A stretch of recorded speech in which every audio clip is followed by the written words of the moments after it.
He laughed. My son actually laughed when I told him I still had savings. Not a chuckle, not a grin, a full head thrown back, dismissive laugh, like I'd said something adorably naive. I just stood there in my own kitchen, holding the cup of coffee I'd made for him, and listened to my own child mock the idea that his 74-year-old mother might still have control over her life. "Mom," he said, shaking his head, "you don't need to worry about money anymore. That's what family is for. We've got you covered now, right, Cassie?" His wife didn't look up from her phone. She just made a sound that could have meant anything. Agreement, indifference, boredom. Jason had come by under the pretense of checking in on me, but in reality it was about the same thing as always. Money. This time it was something about a new company his friend was starting. A can't-miss opportunity. He called it. He didn't ask if I wanted to invest. He assumed I would like always. I didn't answer right away. Just sipped my coffee and looked at the man across from me. My son, the boy I'd raised through night shifts and exhaustion, through my husband's slow illness, and then the sudden emptiness that followed. The boy who once clung to my hand on the first day of school now sat in my kitchen, making jokes at my expense. "How much do you think I have, Jason?" I asked him quietly. He smirked. "Mum, you sold that little place for what? 60 grand? That's nothing now. You're not sitting on some secret fortune. Don't worry, I'll make sure you're taken care of." 60 grand? He thought I sold the laundromat for 60 grand. I didn't correct him. An hour later, after they left, Cassie barely said goodbye. I did the dishes in silence. My hands worked automatically, my mind somewhere else, not on their request, not even on his laugh. On the bank call I'd gotten last week, a quiet-voiced man named Philip had introduced himself as the senior manager overseeing my portfolio. He wanted to confirm a few changes to my accounts. According to the system, someone had submitted a request to alter account ownership, make Jason the primary. Only they'd made a mistake. I was still listed as the main account holder. Everything was still mine. I'd thanked Philip, told him no changes were authorized, and asked him to flag any further requests. That had been 7 days ago. Jason didn't know yet. He thought he was in charge. Thought I was some old woman with a little left over. Thought he could laugh in my kitchen and walk out with my future in his pocket. I dried the last plate slowly, then opened the drawer by the sink. Inside my notebook, blue leather, barely worn. I hadn't touched it in years. I opened to a blank page and wrote in careful ink. October 3rd. Jason laughed. Philip called. I'm still the main account holder. Then I underlined the word still. Just once, then again. I didn't sleep that night. Not out of anger, though God knows there was enough of that boiling under the surface, but because something had shifted. For the first time in years, I felt awake. Not just out of bed, not just upright, not just functioning, awake, present, like someone who could still make decisions that mattered. The next morning, I brewed tea instead of coffee. Earl Grey, strong. I sat by the kitchen window, notebook open beside me, and thought about the call from the bank. "Mrs. Ellison," Philip had said, polite but firm, "I'm obligated to inform you that someone, we believe a family member, submitted forms requesting to be designated the primary on your accounts. They filled in your son's information. Jason Ellison," I'd nearly dropped the phone. "He listed himself as your financial caretaker," Philip added. Caretaker. That word settled in my throat like dust. "And what does the system say?" I had asked. "You're still the main holder," he'd replied. "All authorizations require your signature. Nothing has been changed. I flagged the account for security and wanted to confirm." He hadn't sounded surprised. Probably wasn't the first time he'd made that kind of call. Now, sitting in my quiet kitchen, I reached for my checkbook. I hadn't used it in a while. The balance was still printed on the last stub. 43,276. Jason didn't know. He had no idea I'd sold the laundromat for nearly $500,000. I let him believe what he wanted because believing the truth would have put me back on the menu. His menu. Just another resource to tap. When Harold died, it had taken me 4 years to decide what to do with the place. Every bolt, every wall, every folding station had his hands on it. But eventually, I sold it to a young couple, immigrants, hard work with 2 kids and a dream. They still send me Christmas cards. Jason thought I'd barely broken even. I looked around the house. Modest, clean, the same floral wallpaper I'd put up in '93, still curling in the corners. No luxury, no signs of wealth. That was deliberate. He stopped seeing me long ago. He saw what he wanted: a widow, a small pension, a paid-off house, an easy target. I pulled out the file folder from the cabinet above the fridge, labeled family underlined in red. I'd kept every major receipt for 30 years. Jason's college tuition, the down payment for their first home, their second medical bills, when Cassie had complications with her second pregnancy, loans for their failed cafe, another business that went nowhere, tens of thousands. I ran my hand across the pages, each one a piece of me they never returned. I could have called him right then, asked why, demanded an apology. But what would that change? Instead, I picked up the phone and called the bank. "Philip," I said when he answered, "I'd like to schedule a meeting in person." "Of course, Mrs. Ellison. Any specific concerns?" "Yes," I said, voice steady. "I want to make sure no one ever tries to replace me on my own accounts again." There was a pause, then a hint of something in his tone. Respect, maybe. "I'll make sure we take care of that." The bank building hadn't changed much. Same stone facade, same dusty awnings that sagged a little in the middle. I parked across the street and sat in the car for a few minutes, watching people come and go. Young couples, professionals in neat coats, a woman pushing a stroller with one hand and tapping on her phone with the other. I waited until no one was looking before I stepped out. I didn't want to be noticed. That had become a habit over the years, staying small, invisible, letting people think they understood me, that I was harmless. Philip greeted me at the front desk, younger than I'd imagined, mid-30s maybe, crisp shirt, tie slightly loosened, like he was trying not to seem too formal.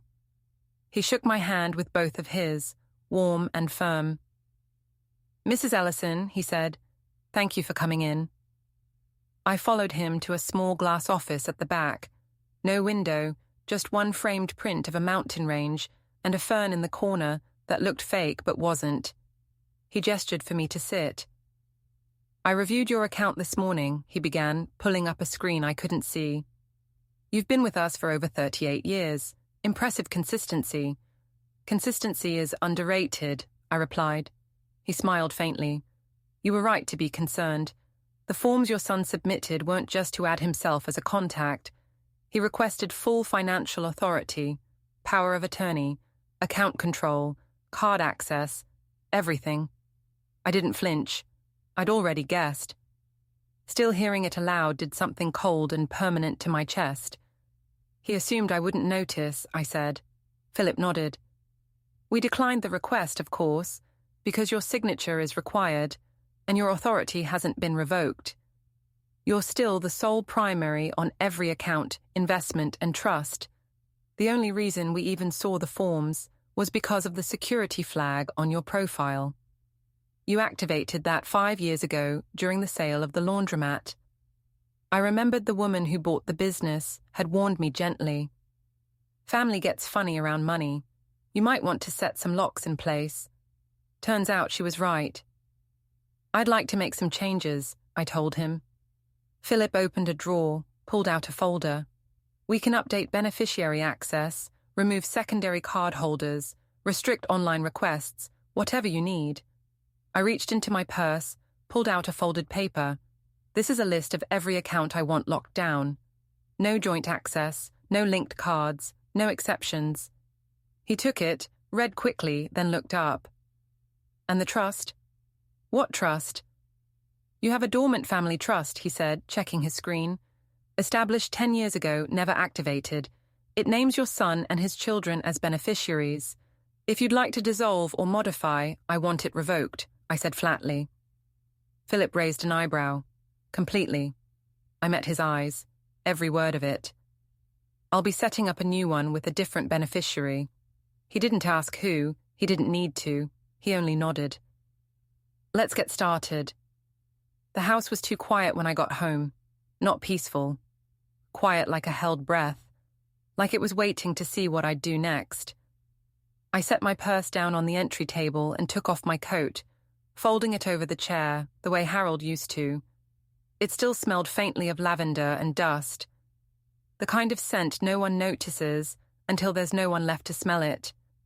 In the kitchen, I boiled water and stood by the counter while it hissed. I didn't feel triumphant. I didn't even feel angry, not in the way I'd expected. What I felt was tired, not the kind of tired a nap fixes, tired like something old in my bones had just turned to stone. I sat at the table with my tea, pulled the folder from my purse and opened it slowly. Bank forms, trust paperwork, authorization removals. Each page had my name in clean, dark print at the top. Martha E. Ellison, not Jason's mother, not the woman who funded a life, just me. I stared at that for a long time. It's strange how easily a name becomes an afterthought when people stop using it. My son hadn't called me Martha since he was a child. Then again, he rarely called me anything lately except when he needed something. Mum when he wanted softness. Mother when he wanted control. I flipped to the second page. There it was. Account holder status updated. All secondary access removed. Beneficiaries nullified. Clean. Legal. Done. I felt like I should have cried, but nothing came. Instead, I got up, went to the hallway closet and pulled down the old accordion file that hadn't been touched in years. Inside were records, not the financial ones, the human ones, photos, letters, report cards, drawings, a paper turkey Jason made when he was 6. I'm thankful for Mommy's pie, it said in red crayon. I traced the words with my finger. When had it changed? Not overnight. No. These things never happen like lightning. They happen like rust. A little neglect, a little assumption, a little turning away until one day you wake up and realize you've been quietly erased from your own life. The erasing had started small. The first time I wasn't invited to the school play because they forgot. The time they moved to a bigger house and never gave me the new address, just said we're staying in the area. The holidays that became too busy to host. Then came the favors, the loans, the help, the desperate calls that always came with warmth and urgency, and silence afterward. And every time I said yes because that's what mothers do, because I thought that was love. But I was wrong. Love doesn't look like silence. It doesn't look like invisibility. It doesn't look like a sun laughing in your face when you say you still have savings. I tucked the turkey drawing back in its place and stood there holding the file like a fragile thing. Then the doorbell rang. For a moment, my heart skipped. I thought just briefly it might be Jason. That maybe something had shifted. That maybe he'd realized what he was doing. But it wasn't him, it was Cassie. She stood on my porch, in an oversized jacket and dark glasses, the kind you wear when you don't want to be recognized. Her lips were pressed together in that tight, polite way she'd always had. "Hi, Martha," she said, using my name for the first time in years. "Do you have a minute?" I looked at her, looked through her, and I nodded. I didn't say welcome. I didn't say come in. I just stepped aside and let her pass. Cassie walked in like someone approaching a crime scene. Cautious, careful, eyes scanning everything as if the walls might accuse her. She had a small leather purse slung over her shoulder, and I noticed, as always, that her nails were perfectly done, pale pink, glossy, flawless. It used to bother me the way she always looked, so composed, so in control. Now I understood it differently. Control was her currency. She built her entire life around it. Marrying my son was part of that, and I had been part of the bargain too. Silent, useful, forgettable. "I know this is awkward," she started, setting her purse gently on the edge of the table, but I thought maybe we could talk. Just clear the air a little. I didn't answer. I walked to the stove, refilled the kettle, turned the burner on. I moved slowly, not out of pettiness. I just wanted her to feel the space between her words and my silence. She took the chair opposite mine at the table and crossed her legs neatly, the same way she had that day 15 years ago when she came to tell me they were moving into a larger house and could I help with the down payment, just until Jason's bonus came through. Spoiler. The bonus never did. Jason's been a little stressed lately, she said after a moment. This business idea, the house expenses, you know how it is. We've all been feeling stretched. The way she said, we told me everything. She hadn't come for reconciliation. She'd come for damage control. The kettle began to rumble. You always said you wanted to help us build something lasting, she continued. That's what this new company is about. It's not just some silly startup. It's about legacy. Legacy. That word sat on the table between us like a wet rag. You filed paperwork to take control of my accounts, I said evenly, not turning around. There was a pause. We thought it would be easier, she said, in case anything happened. Jason just wanted to be able to manage things more efficiently. You know, if you ever got sick. I turned, then looked her in the eyes. I'm not sick. I know, she said quickly. Of course, but, well, eventually you might be. There it was, the future she had planned for me. Not one with me in it, but one where I'd be tidily managed, filed away, turned into a line item. I poured water into 2 cups and set one in front of her. She didn't touch it. You were hoping I wouldn't notice, I said, that I'd just sign whatever you put in front of me. Martha, she said, offering a smile that didn't touch her eyes. That's not fair. No, I said, what's not fair is that I gave your children birthday presents every year, paid for your dental implants, covered your hospital bills after you had Ava, sat alone for 3 Thanksgivings while you were at your sister's, and still somehow you believed you had the right to plan the end of my life like a real estate transaction. The words didn't come out bitter. They came out calm, like facts being logged in a ledger. Cassie stiffened. We weren't trying to hurt you, but you weren't trying to see me either. She looked away, jaw tight. There was a long silence. Then she straightened, pulled something from her purse, a thick envelope. She slid it across the table. What's this? Documentation, she said, for the business. Jason thought maybe you'd reconsider. There's a potential investor meeting in a few weeks and your support would. She trailed off. I didn't touch the envelope. You know what the bank told me? I said after a moment, that you listed Jason as my financial caretaker, as if I were no longer capable of handling my own life. Her lips parted, but I didn't let her speak. Cassie, if you came here hoping to salvage something, you've misread the situation. I'm not angry. I'm not even disappointed. I'm just done. Her mouth closed. I pushed the envelope back toward her. She didn't take it. There's nothing left for you in this house, I said. I've made my decisions. She stood slowly, as if trying to retain dignity, gathered her purse, tucked the envelope back inside it. I'll tell Jason you're not interested, she said quietly. Tell him whatever you like, I replied. He'll figure it out soon enough. She paused at the door, hand on the knob, and for a second, I thought she might say something honest, something real, but instead she said, You'll regret this. I smiled. No, I said. For the first time in a long time, I don't think I will. The phone didn't ring that night. Not once. No frantic call from Jason. No angry text from Cassie. No half-hearted apology masked as concern. Just silence. A silence that spread through the house like an old familiar quilt. Heavy, a little itchy, but mine. I went to bed early, not because I was tired, but because I wanted to lie still in that quiet, to hear what the absence of noise really sounded like. It wasn't peace exactly, but it was something close. When I woke, it was still dark outside. I made oatmeal with cinnamon, the way I like it. No one ever remembers that I prefer it with cinnamon. Not Jason, not the grandkids. They make it with sugar or berries, or call it old-fashioned if I ask for it a certain way. The taste this morning was sharp, perfect.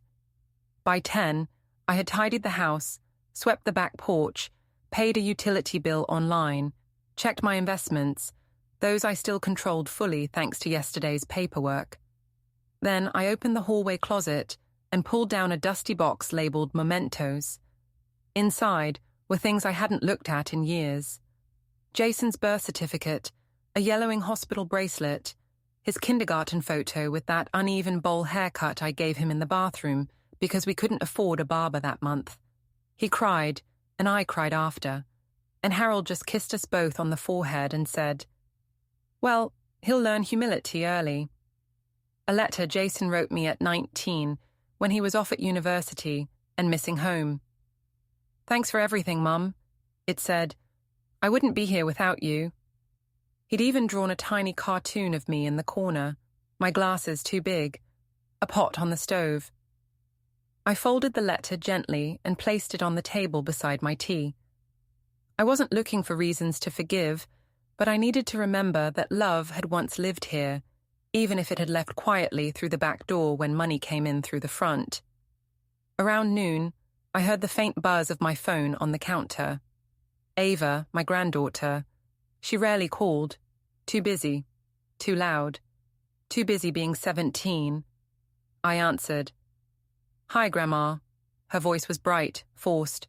"Just wanted to check in, see how you're doing." I smiled into the receiver. "What a nice surprise. Is everything all right?" "Oh, yeah. Yeah, totally," she said quickly. "I just thought, maybe I could stop by later. Just hang out for a bit." I stirred my tea. "That would be lovely." Pause. "I mean, if you're not busy." Another pause. "Ava," I said gently, "did your father send you?" The silence said everything. "No," she said. "Too late." I chuckled, not unkindly. "It's all right, sweetheart. You can come by anyway. I made cookies while I waited. Not the frozen kind, real ones with real butter and the cheap chocolate chips that melt too fast and taste like childhood." She arrived just after 2, carrying a paper bag and wearing that nervous energy teenagers wear, like perfume. She hugged me tightly and I let her. I didn't ask anything. I just fed her cookies and poured milk and asked how school was. She talked. I listened. At one point, her face changed. "Grandma," she said, frowning, "Dad's freaking out. I think something's going on with the bank." I nodded. "Yes, something is." She watched me carefully. "He tried to take control of my accounts," I said. Her mouth opened, then closed again. "Seriously?" I was never confused about what he wanted. I just let it go for a long time. She looked ashamed. "I didn't know, I swear. I just thought you liked helping." "I did," I said, until it stopped being help and started being expected. She pushed her cookie around on the plate. "He's mad at you. Says you're being unreasonable." I smiled again. "I know." "I think he's scared," she said. "About money, about losing whatever it is he thinks he had." I reached across the table and took her hand. "Honey," I said, "he never lost it. He just forgot what it was." Ava looked at me with wide eyes, and for a second, I saw Jason's face again. The good version. The boy who once drew me in the margins of a letter. "What are you going to do now?" she asked. "I already did it," I said softly. Then I got up and pulled a second file folder from the shelf. This one fresh, a name printed neatly on the front. Ava J. Ellison, Educational Trust. I laid it on the table between us. She stared at it like it was glowing. "I don't understand," she whispered. "You will," I said, "one day." And she would. By the time Jason called, it was nearly 900 p.m.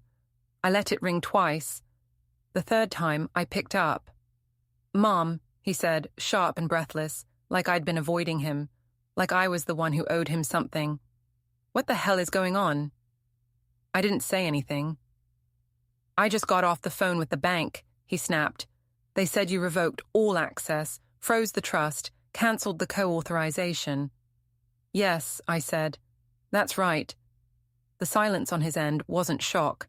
It was fury being swallowed. You can't just do that without talking to me first, he said. We had a system. This affects more than just you, you know. I'm aware. He took a breath, clearly trying to sound reasonable. Mom, come on. Let's not do this. I didn't mean anything by the paperwork. It was just easier. You've said yourself that banking stuff overwhelms you sometimes. No, I said you said that. I just let you believe it. He paused. I could hear something in the background. Cassie's voice maybe, or the hum of a television. Then he lowered his voice. I don't understand why you're doing this now. Out of nowhere. Out of nowhere, I repeated. Jason, I could give you a list. Want me to start at 2002 or 1989? He sighed heavy and theatrical. Look, I get it. You're upset. Maybe we haven't always done things perfectly, but this kind of retaliation, it's not you. I sat a little straighter. It is now. He didn't respond right away. You've always said you wanted to help the family, he said finally. Isn't that what this is all supposed to be for? I do want to help the family, I said. So, I've decided to help the part that still sees me as family. That landed. I could hear the slap of it over the line. You mean Ava? He said bitterly. I mean, whoever remembers I'm a person, not a wallet. He muttered something I couldn't catch. Then, louder, you're going to regret this. If you cut us off, there's no coming back from that. Jason, I said, I regret every time I said yes when I wanted to say no. Every time I sat through Cassie's silent disapproval. Every time you dropped off the kids like I was the help and didn't even ask how I was doing. You're rewriting history. No, I said, I'm just finally reading it clearly. You're being cruel. I almost laughed. I'm being clear. That's different. His tone changed then. A last attempt at charm. That soft, wheedling tone he used to use as a teenager when he wanted the car keys. Come on, Mum. Don't let a little paperwork get in the way of everything we've built. You mean everything I built? That hit harder than anything else I'd said, because it was true.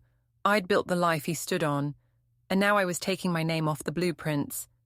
He was quiet for a long moment, then coldly. Fine, if that's how you want to play it. This isn't a game, I said, and hung up. My hand didn't even shake. The next morning, I went back to the bank. Philip was waiting for me again, and this time I brought cookies, oatmeal raisin. He smiled when he saw the tin. You didn't have to do that, he said. I know, I replied, but I wanted to. There's a difference. We reviewed the trust documents, double-checked the beneficiary changes, and finalized the revocations. Everything was now airtight. Jason and Cassie were out. Ava was in. Last thing, I said, handing him one more envelope. He opened it, brows lifting. A notarized letter. My new will. He looked up at me. You're sure? Positive. He nodded. Well, file it today. As I turned to leave, he stopped me. Mrs. Ellison, he said, I've worked here 12 years. I've seen people change their plans in a panic, out of spite, out of anger. But you, he paused, you're doing this with peace. That's rare. I smiled. I'm not angry, I said. I'm just finally done being erased. He held the door open for me. Outside, the air smelled like wood smoke and rain.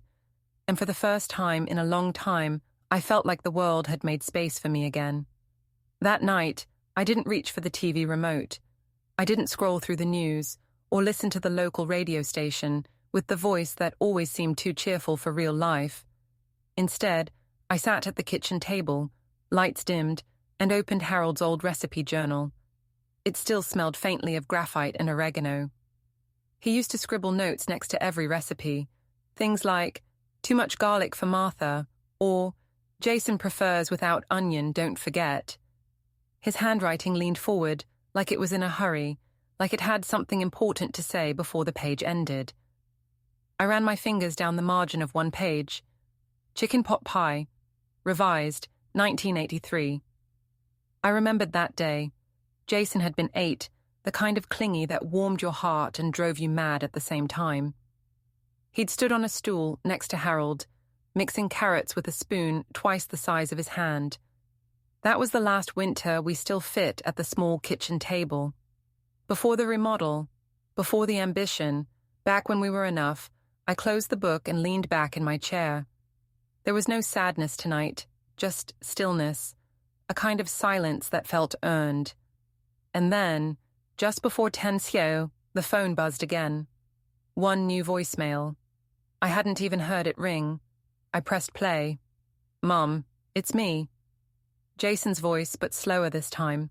No anger, no bluster, just the kind of tired you can't fake. "I know you're mad or hurt or both. I deserve that. I get it now. Or I'm starting to. I didn't think it mattered. Not the money. I mean, I just thought we were all on the same team, and I didn't realize how far I'd pushed you. A breath. You were always just there. And I guess I started treating that like a fact, not a gift." Another pause. I could hear him moving, pacing. "Maybe. I don't know what to say that wouldn't sound like manipulation. You're too smart for that. Always have been. Look, if you ever want to talk, I'm here." Click. I didn't move, didn't delete it either.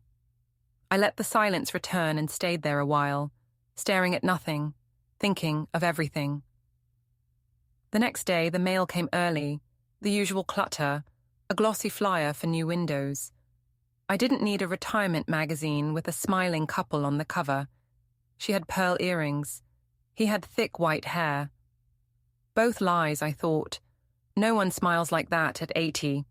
Not without dentures and a very good sense of denial. Then I saw it. A plain envelope, no return address, but postmarked from Boston. I knew immediately my niece Rachel. Inside, a folded letter written by hand. She always wrote in that neat slanted script that looked like it belonged on wedding invitations. "Dear Aunt Martha, I hope this reaches you well. I've been thinking about our last phone call, about how tired you sounded, even though you tried to hide it. I wanted to say something I never got around to back then. Thank you, not just for the help you gave Mom when she was sick, or the money you sent for my tuition, but for the way you made us feel like we still belonged somewhere, even when everything else was falling apart. I think about those summers in your kitchen, the way you made space for us, not just physically, but emotionally. Like we weren't just visiting, we were home. I don't know what's happening between you and Jason, and I won't pretend to understand, but if you ever need a place to go or someone to sit with you in the silence, I'm here. Love always, Rachel." I sat with that letter in my lap for a long time. Jason's voice still lingered in my mind. So did Rachel's. Both true, both in some quiet way, trying. I didn't feel conflicted. I felt complete. They'd both remembered me, finally. Not the money, not the help, me. That afternoon, I took the car out for a drive, not to go anywhere in particular, just to feel the road again, feel the town I'd spent my whole life in. Maple Street looked smaller now. The bakery was gone, the florist replaced by a vape shop. The high school now had solar panels and fences, but my house was still my house. I pulled into the driveway with the sun hitting the windshield just right. For a moment, I saw my reflection. Older, yes, and softer around the eyes, but not gone, not erased, not the caretaker of someone else's story. I turned off the engine and whispered aloud, "You'd be proud of me, Harold." And for the first time in years, I believed it. Ava looked down at her hands. They were trembling slightly. Whether from nerves or cold, I couldn't tell. I reached over and pulled the blanket from the back of the couch, draped it over her knees like I used to when she was a little girl coming in from the snow, nose red, eyes bright. She didn't look up. "I don't know what's going to happen," she said, "with Dad, with everything. But I didn't want to be at home today. I wanted to be here. That's a choice," I said softly, "and it's yours that matters." She nodded. Still didn't lift her head. We sat like that for a while. The clock ticked. The house creaked. Outside, The wind pushed leaves across the porch in slow, scraping arcs. Eventually, Ava looked up. "Grandma, can I ask you something?" "Of course. Were you always this strong?" It caught me off guard, not because of the question, but because of the way she asked it, with genuine wonder, like she'd just noticed something that had been in front of her the whole time. I smiled a little crooked. "No, I was often afraid. I just didn't let fear decide for me." "But you let them, Dad, Cassie, treat you like you didn't matter." I didn't answer right away. "Sometimes," I said finally, "love makes you quiet. You tell yourself it's patience, understanding, grace, but eventually you realize it's a racer, and that kind of love." I paused. "That's not love at all. That's just fear in a nice dress." She let out a breath long and slow. "I'm sorry," she said suddenly. "For what, darling? For not seeing it sooner, for going along with things, for only coming around when it was convenient." I reached over, tucked a strand of hair behind her ear. "You were a child. You were being raised in a house where love came with expectations and strings. That's not your fault." Ava's eyes glistened. She blinked quickly, as if ashamed of the emotion rising in her. "You didn't just say no," she whispered. "You rebuilt your whole life in a week." "No, Ava," I said gently. "I didn't rebuild anything. I just took back the parts that were mine all along." Later that afternoon, she helped me in the garden. The sun had finally broken through the clouds, casting gold over everything. We pulled weeds, planted bulbs I'd meant to get to in the spring. I watched her hands in the dirt. Careful, deliberate, kind, so much like her grandfather's. Harold always said the best thing about gardening was that it required both hope and humility. Maybe that's why I'd always come back to it. At one point, Ava looked up from where she was kneeling beside the flower bed. "Do you think people really change?" I thought about that for a while. "I think they reveal themselves," I said. "Sometimes what we call change is just clarity." She nodded like she understood. When we went inside, I made lemonade, the tart kind, the way she liked it. We sat at the table, sun-warmed and quiet, sipping from mismatched glasses. Ava pulled something from her bag, a small notebook frayed at the edges. "I've been writing things down," she said. "About this, about everything. I don't know what it is yet. A journal, maybe, or just a way to remember." I smiled. "You're documenting your own awakening." She flipped to the last page. "Can I read you something?" "Please do." She cleared her throat, then began. "My grandmother used to be a shadow. Always in the background, always reliable, always quiet. But now I see her for what she is, a storm that chose to stay still, a force that let everyone else call her calm. Until one day she remembered she had thunder in her bones, and then she stood up. My throat tightened. I couldn't speak. I reached across the table, took her hand. She held mine like she wasn't afraid of its frailty, like she understood that strength sometimes looks like paper-thin skin and a voice that refuses to tremble. She didn't say anything more. She didn't need to. That evening, after Ava left, I sat on the porch wrapped in an old cardigan. Harold had once joked, made me look like a librarian in mourning. The air smelled of earth and woodsome smoke, and a few stars had already blinked into the sky. The house behind me glowed soft and yellow, the kind of light that makes you feel like you've done something right with your life, even if only for a moment. I was shelling peas, not because I needed to. I could have just as easily opened a can, but because the rhythm of it calmed me. Pop, peel, toss. Pop, peel, toss. There's a kind of quiet wisdom in doing things the long way. It reminds you you're still capable of patience, even after the world's forgotten your name. Then the phone rang again. I let it go once, twice. The third time, I picked it up without checking the screen. "Hello?" Silence. Then Mum. Jason again. His voice was different this time. Not angry, not defensive, not charming, just flat, tired. "Hi, Jason," I said calmly. I know I shouldn't be calling again. You made your position clear. I waited. He cleared his throat. I've been thinking about what you said, about what I said. Good. I talked to the bank again. They confirmed everything. The trust is gone. The access is revoked. Everything. I didn't respond. There was nothing to add. It wasn't a threat, it was just a fact. He sighed. Cassie's furious. Says you've lost your mind. Says this is some kind of vendetta. I laughed quietly. It's not a vendetta, Jason. It's a boundary. First time I've ever really set one with you. I know. He hesitated. And I think maybe that's why it hurt so much. That caught me off guard.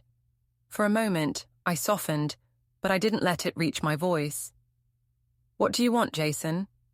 Another pause. I guess I just want to understand how we got here. When did I stop being your son and start being your opponent? That's the wrong question, I said gently. The right one is, when did I stop being your mother and start being your resource?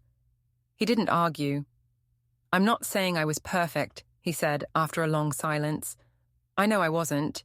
No, you weren't, I said, and neither was I, but I loved you in ways that cost me. And you stopped noticing. More silence. He wasn't used to being on the receiving end of hard truths. I don't think anyone in his life told him no without a smile and a loophole. I didn't mean to treat you like that. I believe you, I said, but meaning isn't the same as doing, he exhaled, a sound like deflation. What now? Are we just done? No, I said, but I'm done being quiet. I'm done being erased. So this is it. You're cutting us off. I'm cutting me free. I said there's a difference. He was quiet again, and for the first time, I didn't feel the need to fill the silence. Let him sit in it. Finally he asked, can I come by tomorrow? Just me? It surprised me, but not entirely.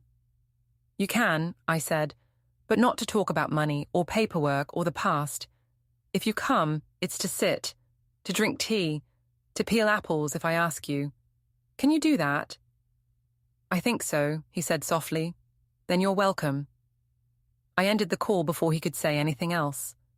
The next morning he came. No fanfare, no pretense. He knocked once lightly, and when I opened the door, he looked smaller. Not just physically, though his shoulders did sag. He looked like a man who'd finally realized he was capable of doing harm. He brought nothing with him. That was a good sign. No contracts, no peace offerings dressed up as obligation. I brought these, I said, holding up a basket of apples from the back garden. He nodded. We sat at the kitchen table. I handed him the peeler. He took it without a word, and we peeled apples in silence, like people who had known each other once and maybe still could.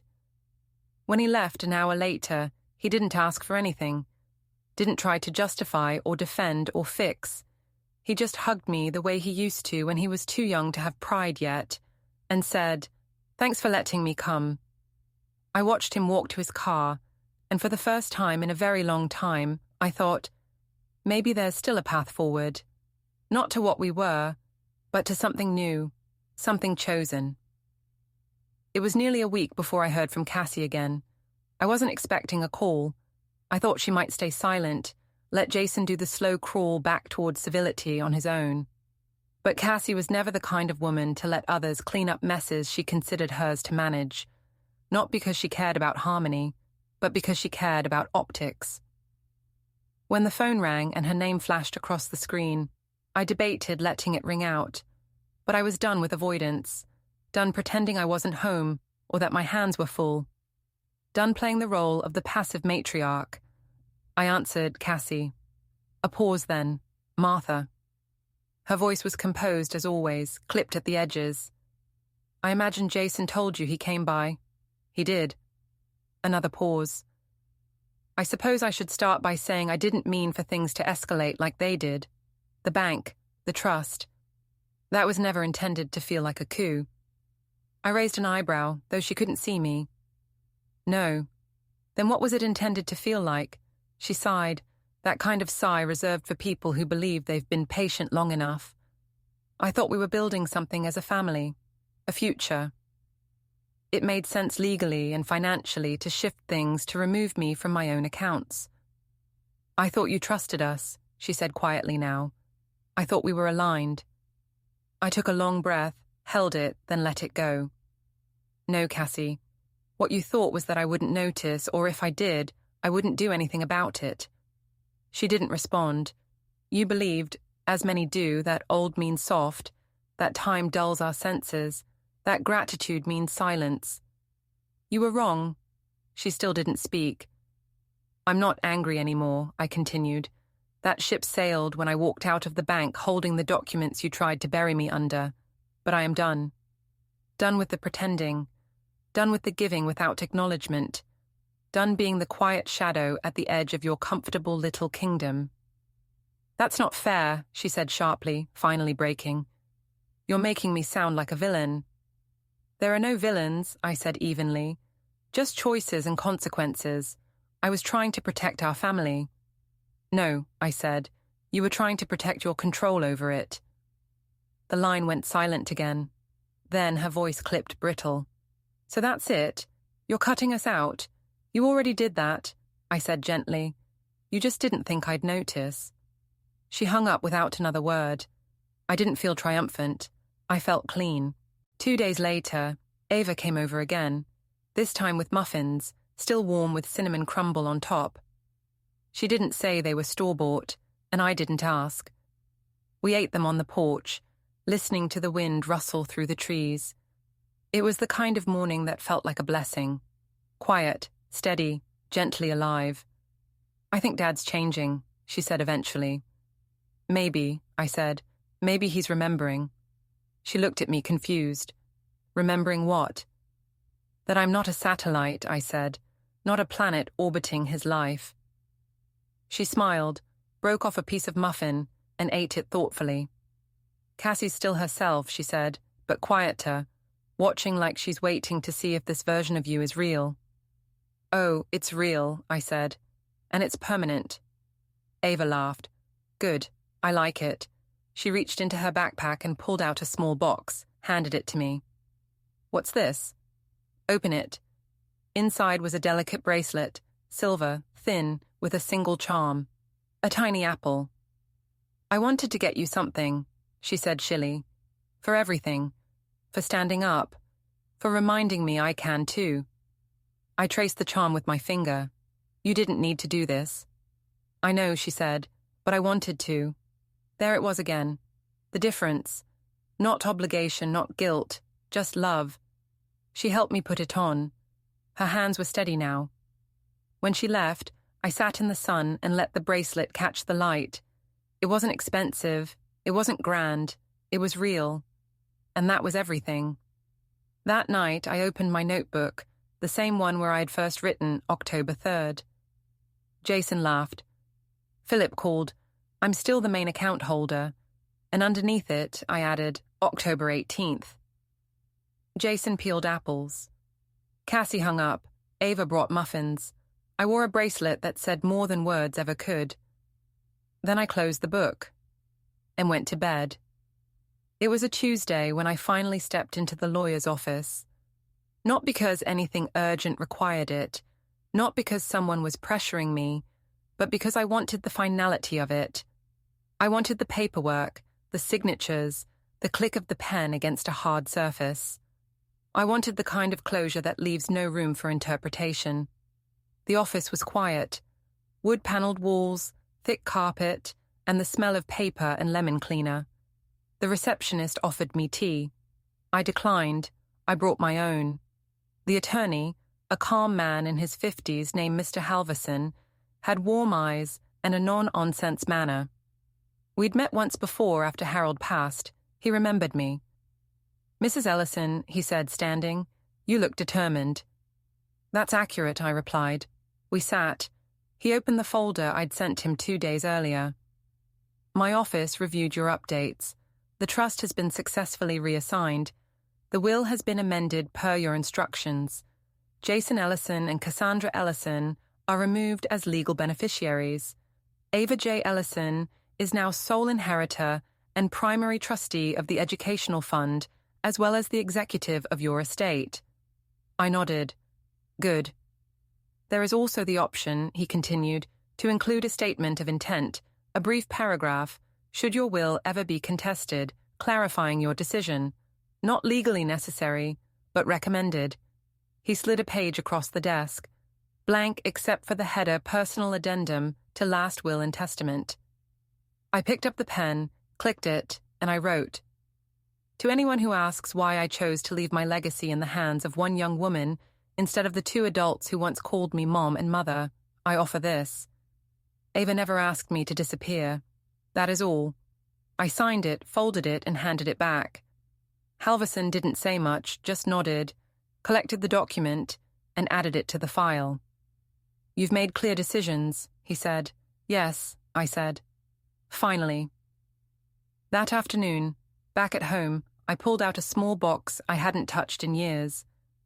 Inside the deed to the house, a few faded photos, and an envelope Harold once labeled for when it matters. I opened it. A letter in his handwriting. Martha, if you're reading this, it means something has shifted. I won't pretend to know what. Life has a way of surprising even the most stubborn among us. But I do know you. I know you've always put others first, and I suspect that hasn't changed. I just want to remind you of something. This house, these accounts, these walls and documents and papers, they were never the legacy. You were you and the way you held everyone together long after they forgot you were doing it. So, if there ever comes a time when you need to reclaim what's yours, do it without apology. Love, H. I folded it back with care, set it on the kitchen table. Then I sat down beside it, not to weep, not to ache, but to rest in the knowing. He had seen me, even when I didn't see myself. The next morning, I received a letter from the bank, one of those official envelopes with the thick stock paper and sharp folds. Inside, confirmation of all changes, account holder Martha E. Ellison, beneficiary, Ava J. Ellison, secondary authorization, non-trust active Ellison Education Foundation.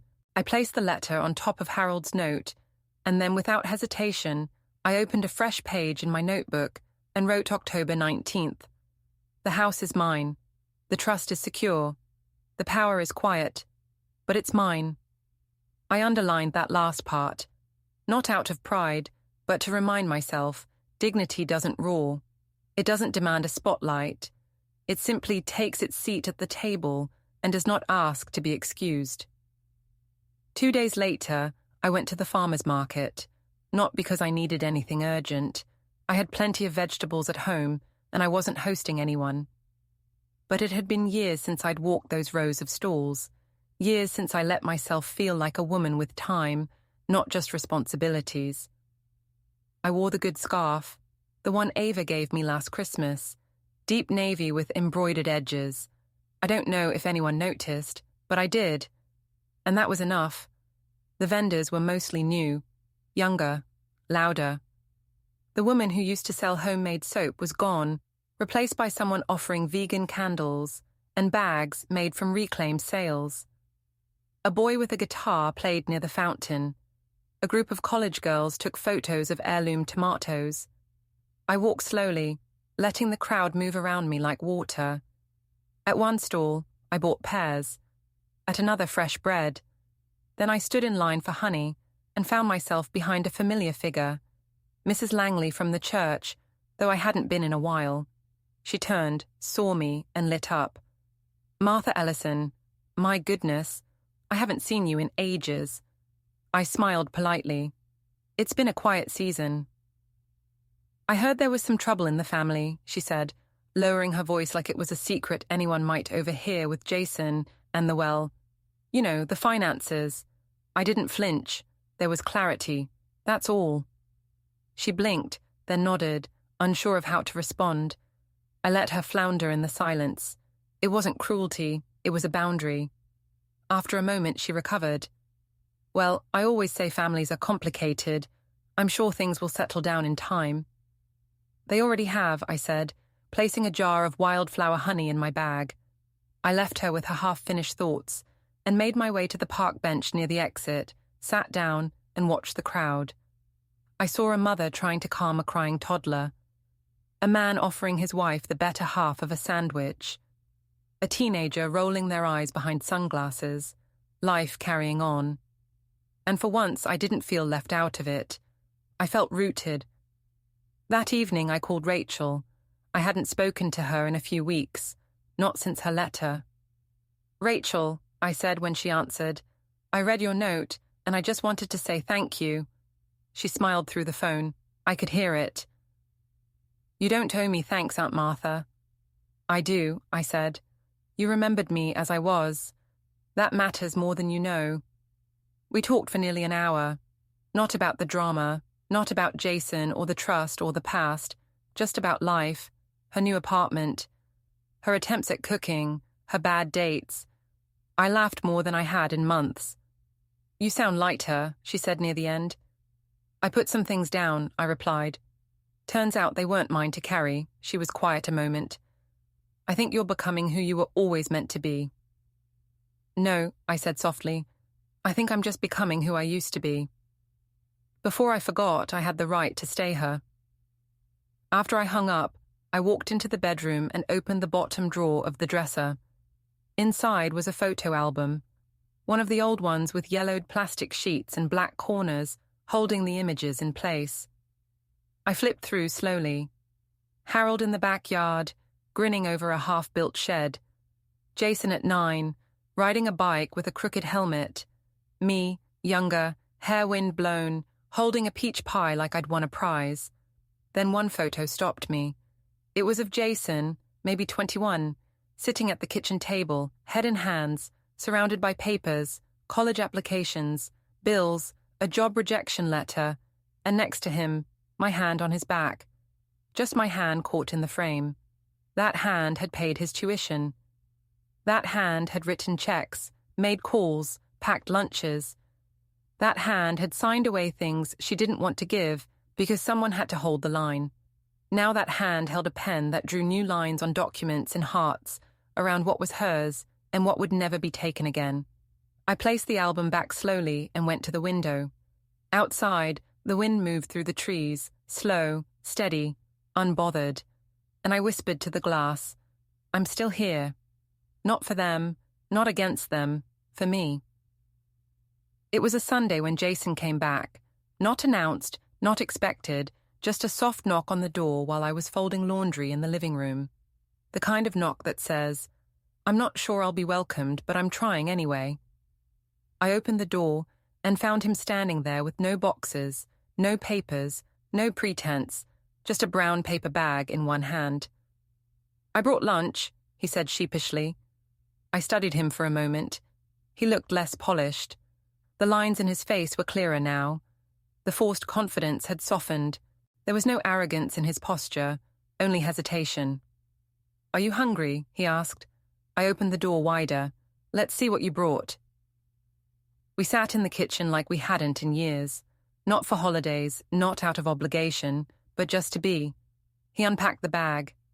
Turkey sandwiches, chips, a container of Kleslaw from the deli downtown.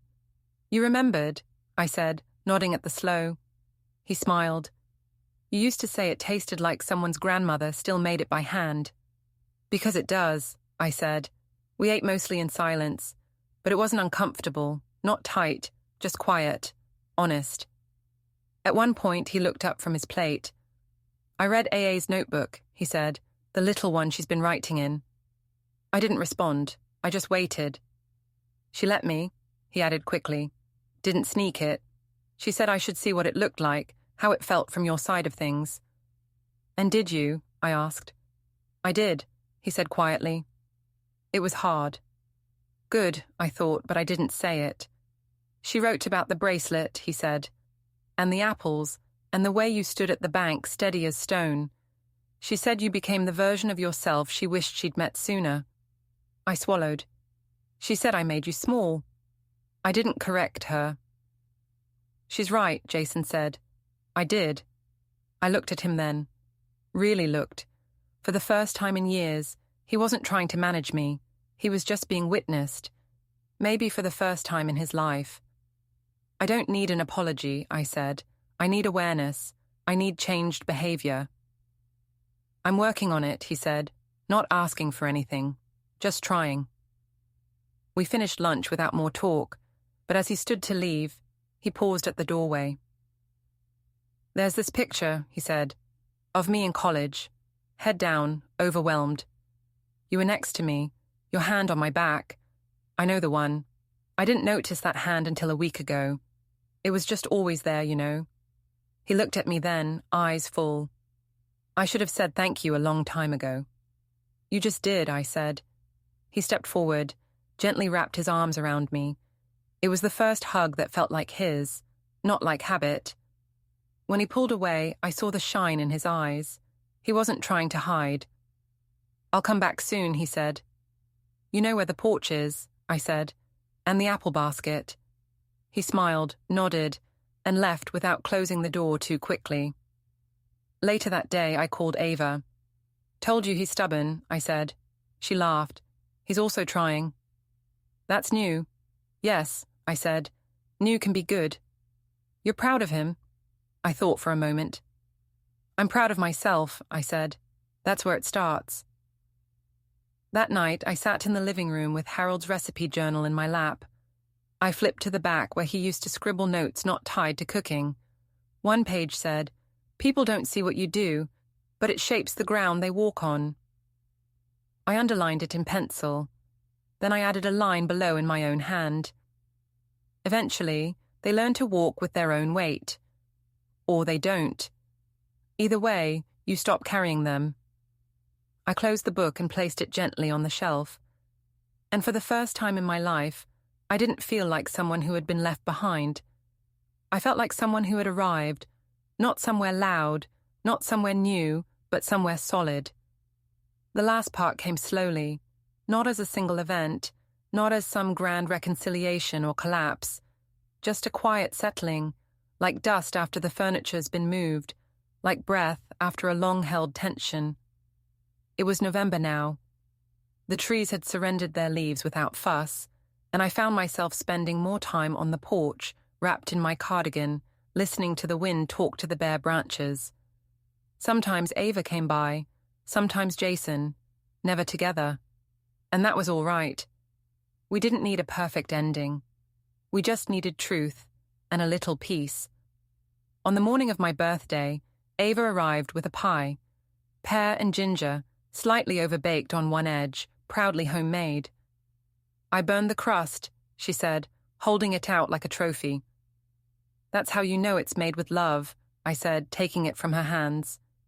Jason showed up an hour later.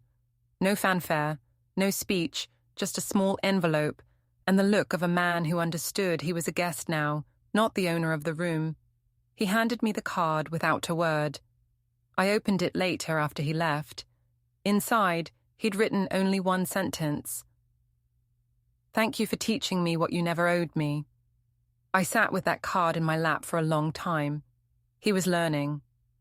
That evening, after the sun dropped behind the trees and the house was warm with candlelight, I sat alone with a piece of Ava's pie and a cup of tea. I didn't feel lonely. I felt with myself. And that, after so many years of being scattered between needs and silences and compromises, was the greatest gift. I opened the notebook one last time, the same one I'd started when all this began. Flipped to a fresh page and wrote November 4th. I am no longer quiet. I am no longer erased. I am no longer just Mom. I am Martha Ellison, and I am home. I closed the notebook for good. People talk about legacy like it's a thing you leave behind. Money, property, maybe a name carved into something solid. But that's not it. Legacy is what lives in people after you stop explaining yourself. It's the way Ava now pauses before she says yes to something that feels wrong. It's the way Jason no longer assumes he'll be handed what he hasn't earned. It's the way Rachel still calls just to hear my voice. It's the way I walk into the bank, or the grocery store, or my own kitchen, and no longer feel like I owe anyone an apology for existing. That's legacy, and it's mine now. If you're reading this, maybe you're older. Maybe you've been called mum more times than your own name. Maybe you've spent decades learning how to disappear politely. Maybe you've been laughed at for saying you still had something left. Let them laugh and then walk into the room anyway, because you know what I learned. They don't make the rules, not about your money, not about your silence, not about your story. You do, so go ahead and say no. Go ahead and change your will. Go ahead and reclaim the seat they tried to pull out from under you. You are not cruel for protecting yourself. You are not bitter for remembering. You are not wrong for making them uncomfortable. You are a woman, and that is enough. If this story felt like yours, or if it reminded you of someone you love, someone who gave everything and asked for nothing, share it. Tell them you see them. Tell them they don't need permission to be whole. Leave a comment, send a message, pass it along, because some truths are too important to whisper, and some women, they've waited long enough to be heard.